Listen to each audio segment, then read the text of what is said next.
একটা সত্যি কথা কি জানো, সম্পর্ক টিকিয়ে রাখতে আমাদের থেকে 1000 গুণ বেটার হয় আমাদের বোনগুলা। আর শালারা আমরা কি করি, এক টুকরো জমির জন্য নিজের আপন ভাইয়ের সাথে সারা জীবন কথা বলি না, কিন্তু আমাদের বোনগুলা আমাদের থেকে কিছু না নেওয়ার পরে আমাদের জন্য সবকিছু করতে তৈরি থাকে।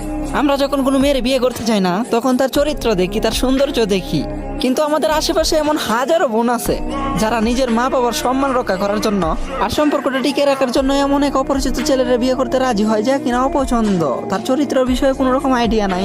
আমরা যখন বাড়ি থেকে 1-2 দিনের জন্য অন্য জায়গায় যাই, তখন দেখবো একটু ভালো লাগে না, বাড়ির কথা খুব মনে পড়ে, তারপরে আবার মা বাবার কথা অনেক মনে পড়ে, কোনো কিছুতেই ভালো লাগে না।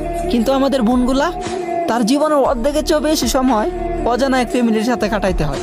আর এখন আমরা বোনেদের জন্য যত যাই কিছুই করি না কেন, সত্যি তো এটাই, আমাদের বোনগুলা যে কোরবানিটা দেয়, আমরা বাইরে এটার মূল্য কখনোই দিতে পারবো না। এই জন্য আমি আমার বোনদেরকে এটাই বলতে চাই, আমি যতই তোদের সাথে লড়াই ঝগড়া করি না কেন, তার মানে এইটা না যে আমি তোদেরকে ঘৃণা করি, তুই আমার জন্য আমার মায়ের সমান। আর এতটুকুই বলতে চাই, তোরা যেখানেই থাকস না কেন, যেভাবেই থাকস না কেন, আমার বাড়ির দরজা মরার আগ পর্যন্ত সবসময় তোদের জন্য খোলা।